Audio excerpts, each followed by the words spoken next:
You're watching Gotcha Racing TV. Yeah! Gotcha Racing TV here at the 2009 first round of the Formula D, Formula Drift competition here in Long Beach. Standing here with Tommy Suells. Tommy, how you doing, sir? Good. Outstanding. It's always good to see Tommy. Tommy's kind of a household name for us, for all the guys over here at Gotcha Racing TV. Maybe for the folks that aren't really familiar with you or maybe haven't gotten a chance to see you in prior broadcasts, why don't you kind of give them a little bit of background about yourself there, Tommy? Yeah, started drifting back in Okinawa, started up and moved out to Las Vegas when I turned 23. And then drifting started getting popular here in the U.S., and I decided I wanted to become a pro drifter. So that's where I'm at now. Outstanding. You know, you got a chance to make it out here to Long Beach. Kind of had a little bit of a tough time today. Not trying to dwell on that aspect of it, but because people need to understand what goes into the actual drift competition and whatnot, kind of explain to them what your day has been like. Well, today has been I would say pretty eventful. You know, we came out strong today. We had a nice running engine. CP Pistons was with our new motor is running great. You know, our body shop, Pack Auto, Moto Body did a really good job putting the car together. It's looking perfect. Right. Toyo Tires out here helping us out. Allegiant Air helping us out. We got the car out there, and eventually during practice, we spun out. We had another oncoming car that didn't see us ahead of time, and they knocked us out of the race for today. You know, that was a pretty tough situation right there, kind of a hard hit and whatnot. You know, when you have a situation like that, and this is your primary car, the only car that you brought with you, what's involved, what's entailed, where do you go from now? From here, we have a backup shell back in our base in Las Vegas. What we do is take back the old shell, swap all the engine parts, suspension parts, build a new cage, get it repainted again, then we're off to the next race for the next month. You kind of run one of the more, I'll say, unique cars, and not so much to make yours distinguished or differentiated between all the other, say, standard competitors or whatnot, but you're a right-side driver, which is typically a passenger side arrangement as opposed to a left side or a left seat driver. What's the preference? For me, being born and raised in Japan for 23 years and driving on the right side of the car, I'm more responsive and quick in control of the car. So for like instant quick reaction to stuff, my timing's a lot faster, so I'm more competitive in a right-hand drive than in a left-hand drive. Interesting, and so obviously the new car is going to be a right-hand drive as well. Now, in terms of preparation time and whatnot, Tommy, I know you put your heart and soul off into this car and pretty much your entire effort.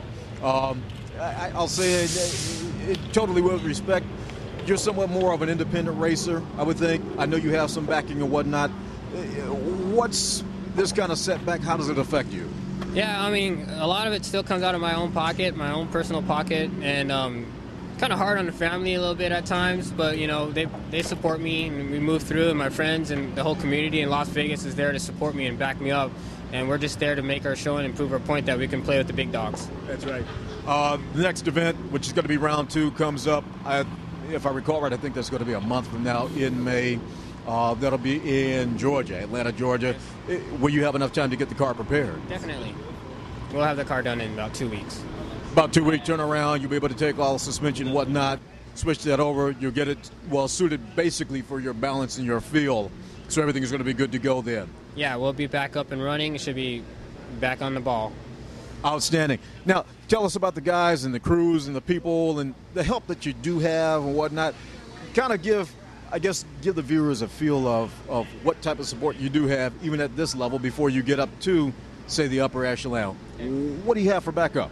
I have a crew chief. His name is Nick Dazan. He's there, he's almost like my personal manager. He's there with me every step of the way, helping me get all my sponsorships and working out and done a lot of communication for me when I'm not around. Then I have my chief mechanic.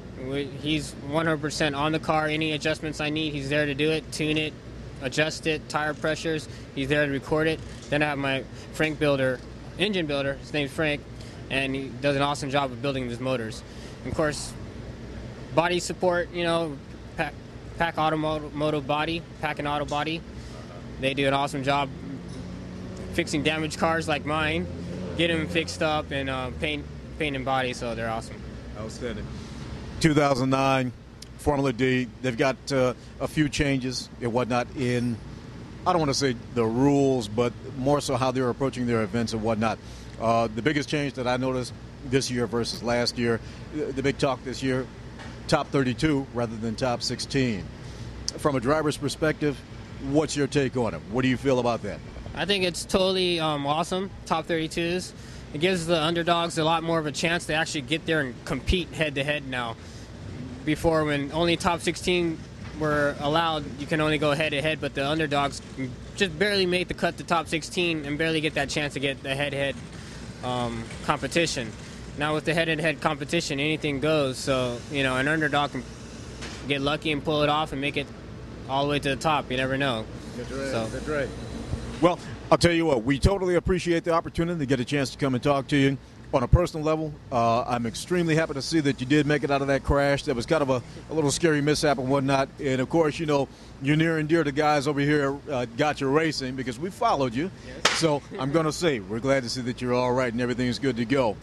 So we're going to look forward to seeing you in the second round and beyond and whatnot, and we're wishing you the very best for 2009 because, Tommy, you really do represent the true independent and the spirit and whatnot that goes into actually being passionate about this sport. I totally salute you. Thank you. Hey, buddy, Gotcha Racing TV, we appreciate your time as well.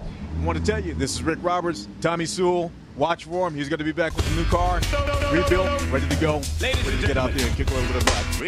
Ladies and gentlemen. Ladies Gotcha. and gentlemen. For the original. Rollo bitches. I pack an iron fist similar to a blade. Dark water over grave, start a hip-hop rave. Revolution, racketeers, propaganda for years. From a bush to a bush, packing money for fear. Definition of a queer, orgasm in your ears. The last